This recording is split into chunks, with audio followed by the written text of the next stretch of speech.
it's your turn. If you'll get back to your seats. You'll take your seats. We have about 45 minutes. We got a mic here, as you know. And, well, all set, folks? And I'm going to give the first question to my colleague. Thank you.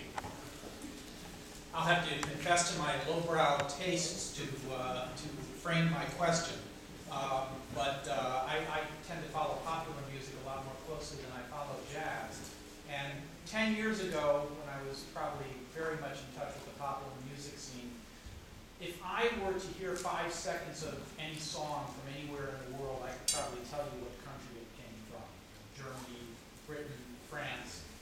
I had about a 5-year hiatus where I wasn't listening to music as much because I was moving around a lot, and then my son recently turned me on to a bunch of modern pop music.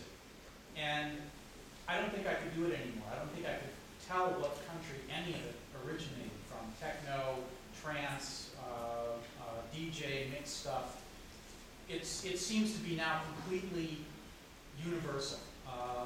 Whether it's coming from Yugoslavia or the United States or China, it sounds the same.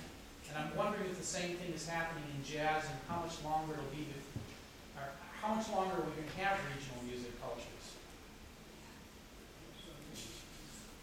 I think it's happening in a couple of ways. You're getting the synthesis of jazz with other ethnic cultural musical strains.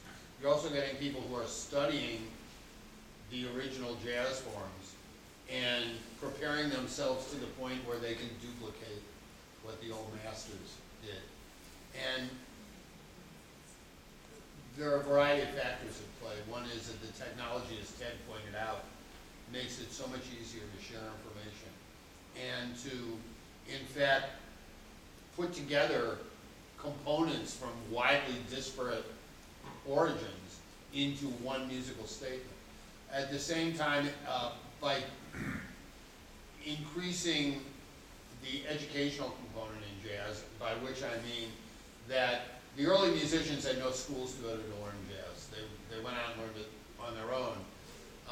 Once it was codified into books and there became a proven way to learn how to do a certain thing on an instrument, people start to sound alike because they're all learning to do it the same way. I once asked, in fact, I asked your question to a great musician, a friend of Ted's, I think Jimmy Heath. Jimmy Heath, John Coltrane, and Benny Golson are 3 great tenor saxophone players, born within a couple of years of each other, all grew up in Philadelphia, all played together as teenagers. Common background, yet I could hear 10 seconds of recording and could tell you which one was playing the saxophone. And I asked Jimmy why I can't do that anymore. And he said because when he heard something that he wanted to do, the only way he would ever do it was to sit down and figure it out for himself. There was no book to go to. And that his friends John Coltrane and Benny Golson would go through the same experience. So in trying to replicate something they might have heard Coleman Hawkins play or Lester Young play, they would get 3 distinctive solutions. But today, a student would go to Jimmy Heath and say, how is this done? And he might say, Jimmy probably wouldn't, but a lot of teachers would say, well, if you get this particular book and read chapter 4, it'll explain it to you. So if you get the same 3 kids in Philadelphia playing the saxophone going to the book, the chances are they're going to come out sounding a lot more like each other than Heath, Coltrane, and Golson did. Bill, I'm not so pessimistic. You know, in the pop music vein, which is admittedly a very broadly based music genre, the tendency is for the artists' careers to be driven by hit songs. And they are there's a formula that's more present in that musical genre than there is in jazz.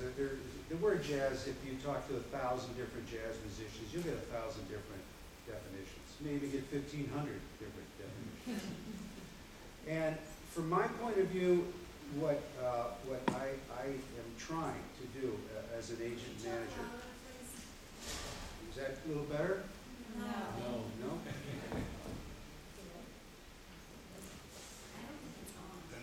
They're not on, I'm just loud.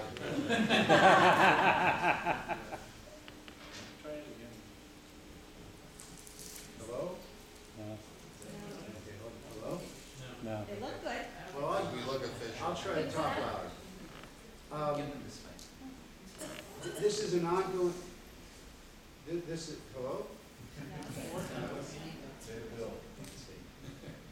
No.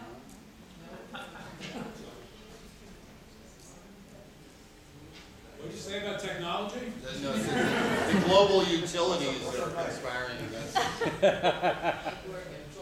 I'll try to talk louder. The greatest challenge now to young artists is to invent and create and try to cultivate their own sound. Bob's very right. There are music conservatories, there's a plethora of music books and teaching, and it's worthwhile and it has a value, but the great musicians that are, the future great musicians are still going to have to be the ones who can invent. And it's real tough nowadays to find those young musicians who not only can play well on their instrument, but also have something to say. And that skill build is going to be what will be and always has been the core of what drives jazz forward.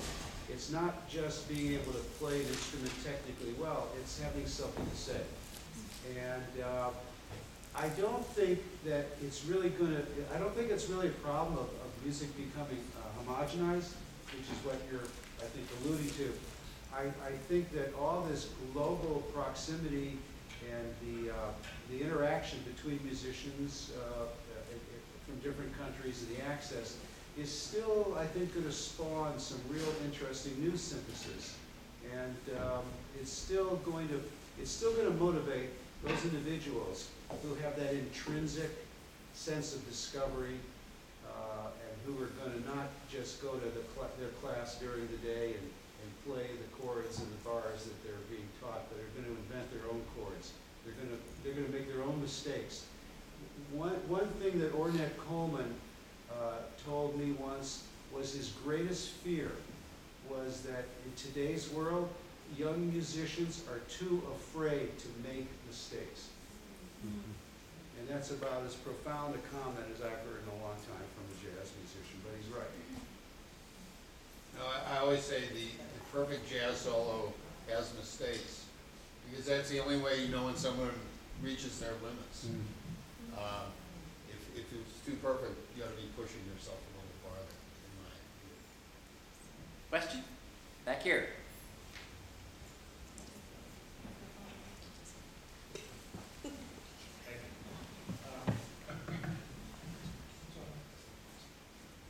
The economic effects of globalization on both musicians and allied industries. Can you hear me? The economic effects seem to be, as you describe it, relatively benign or often positive. That contrasts, you don't hear about, or at least I don't hear about,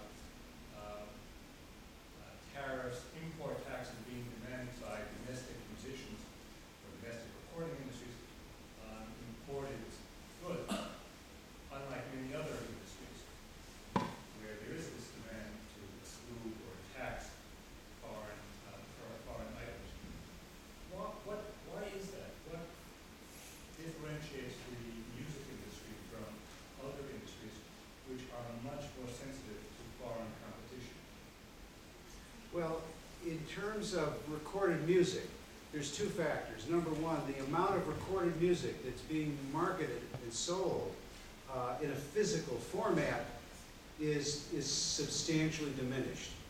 An awful lot of music, as you know, is being sold via the internet, iTunes, downloads, that kind of thing. So there's no issue there. Number two, most record companies, the big record companies, the big four, manufacture in separate countries. So if I have a client who is recording, let's say, for None Such Records in the United States, the albums that are sold and marketed in Germany are manufactured in Germany. And they may, in fact, then ship over to Austria, Switzerland, and Poland. But the tax on the product, because of the low wholesale cost, isn't a big factor. But in most major territories, the records are manufactured locally, so there's not an importation. The one exception where it's substantial, where it has been substantial, is Japan. Japan has always had this dual phenomena, where if you record an album, what we normally do is the version that's imported comes in and it's exactly the same as the album that's being sold over here and in the rest of the world. But in many cases, when you record an album, you often record an extra track, an extra song, and it goes on the indigenous Japan version so that it can compete with the imports that come in. Because the imports are usually cheaper than the local version. So it's a quick fix in that market. But your concern in terms of other countries, it's not a major factor. If I could just add a couple of points. One is that the cultural industry, like all other industries, is becoming globalized. My book's a great example. It's part of a Smithsonian series that was licensed to HarperCollins, and yet it was edited in the London office of HarperCollins. My next book, which is published by an American publisher, Abrams, is being printed in China as we speak. So that's just a comment on business generally, I think, and not the cultural business. It's just the way the world is working now. Historically, though, I think there have been certain tariffs, if you will, and protectionist measures taken that have had an effect on musicians' ability to earn a livelihood globally. There was a time when, and I think it was probably before Ted's time as an agent and manager, when you couldn't send an entire band to England. You could send a soloist who had to play with British musicians. Or you had to get special dispensations. And if you were going to bring the Miles Davis Quintet to England, 5 British musicians had to find work in the United States somewhere. Also, and I think Ted could probably speak to this better than I could, about 10 years ago, a phenomenon developed where Europeans started to argue that they had better jazz musicians than Americans. They had more original and innovative musicians than Americans. And in fact, they didn't need to hear American musicians anymore. And, you know, there's a lot of hometown pride that comes into this. And I think there's also a lot of economic consideration that it was just less expensive to put the spotlight on the local talent than to bring people in from the U.S. So this is definitely had an effect on the music, I think. Yeah, but I tell you, you would think I'd kind of be uncomfortable with that because I'm trying to sell my clients over in Europe. But the reality is, and Italy's a good example. Italy right now has a number of excellent jazz musicians who are selling more tickets, more records, and drawing bigger audiences than the far more expensive American artists. Not all the American artists, but there's a lot of the veteran jazz musicians who have gone over year after year after year. They're just not drawing the audiences that they used to. Instead, the younger Italian music audience is being attracted to their own Italian jazz musicians, some of whom are, you know, in my opinion, they're excellent. And they're playing really interesting music. The market, therefore, is speaking. And what it's saying, and I've had this discussion with many of my clients, and they agree, that if the American jazz musicians are not continuing to be as provocative and have the impact, and if they're not drawing audiences and getting strong reactions, then that's the way it goes. They have to continue to strive to be creative and to produce music that's going to have a strong impact. And when they do, then they are booked and they draw attention and they sell records. I think it should be added, and perhaps I should have mentioned this in my original remarks, that the global economy has really sustained jazz during periods when the American economy had no interest whatsoever. In the 1970s, when all the focus was on recording pop musicians, the greatest jazz record labels in the world were in Germany, ECM, and in Italy, Black Saint and Soul Note.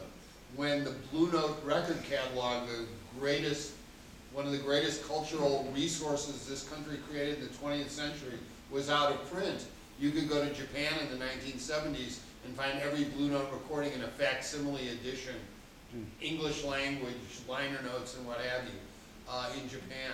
So there have been periods when America has been less than indifferent, and fortunately other cultures have shown a commitment and a respect that the music deserves. Let me just ask one question, if I could, to follow up on Ted. The United States used to be certainly the leader in the auto industry. Came out with the most innovative automobiles, and of course, beginning in the 1960s, we saw German automobiles and then Japanese automobiles, and now, of course, we're starting to see some extraordinarily good Korean automobiles. Has that happened in the music industry? Well, sure, yeah, there are internationally some extraordinarily good musicians that are emerging, and they are innovative, and they're not necessarily, as Bob was pointing out. See, they're not the product of the same paradigm, the music education paradigm.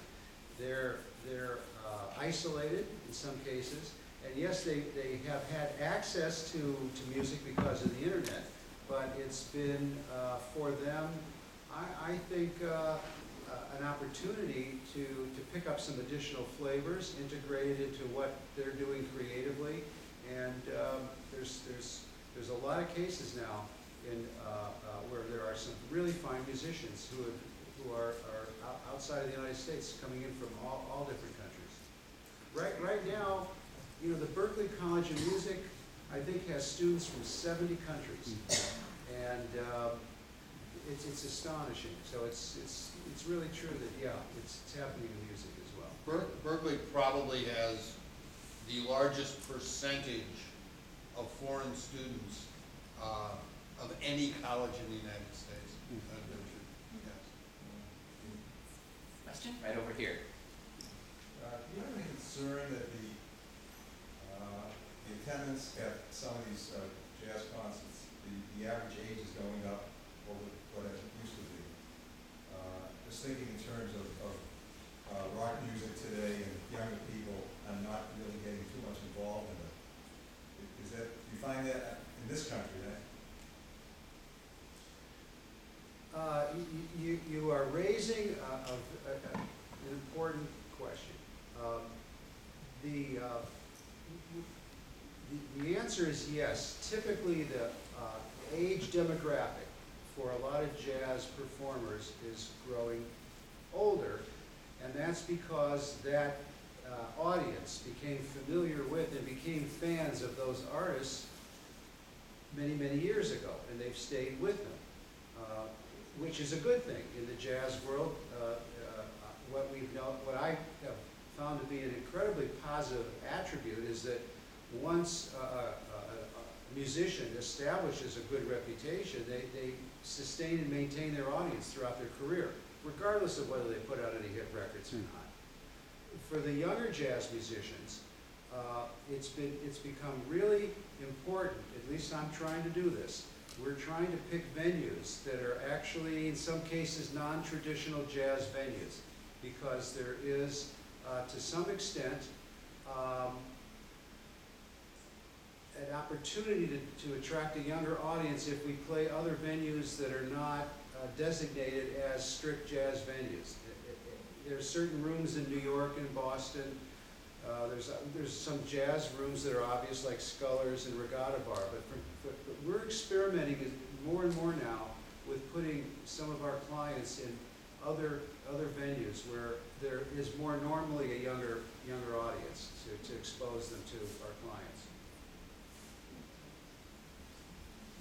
let me add if I can that I think it's an issue not just in jazz but in other art forms. One of my personal cliches, people ask this kind of question, is jazz in crisis in our culture? I always say, no, culture is in crisis. And a lot of it has to do with limited exposure. If you think about how you found out about jazz or how I found out about jazz, it was on the radio all the time. There were clubs where it would be performed. You might see some of the more popular performers on television, Ella Fitzgerald, Louis Armstrong, etc. As those outlets have less and less jazz available, you can't like something you don't know anything about. And as schools cut out arts funding and arts education, it's not just jazz that's going to suffer, it's theater, it's symphonic music, it's visual arts. I often say that the single most important thing that we could do in this country to build a jazz audience of young people would be to guarantee every kid the right to learn to play an instrument. Not to play jazz, just to play an instrument. I think that anyone who has tried and can appreciate the technical challenges and the creative challenges will find themselves much more open to what happens in the jazz performance. But we don't have that guarantee.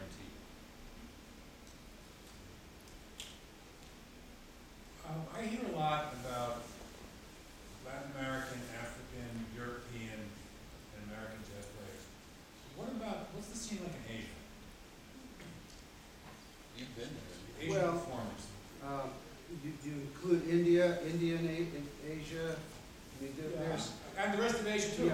yeah. I think that there is definitely something happening in terms of Indian and Chinese musicians and jazz.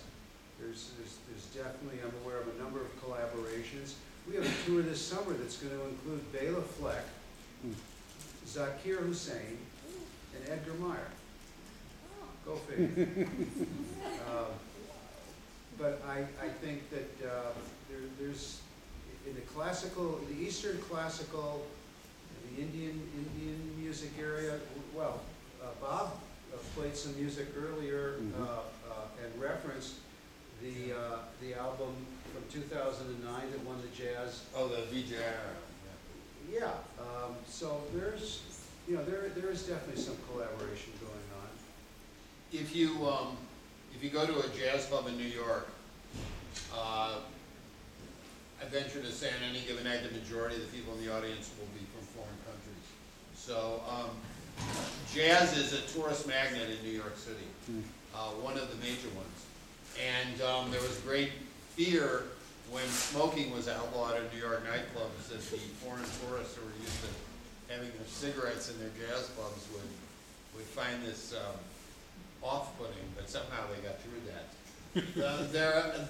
I think that Japan has for a long time been a hotbed of jazz fans, jazz musicians. One of the greatest composers in the jazz big band idiom is a woman of Japanese parentage born in Manchuria named Toshiko Akiyoshi.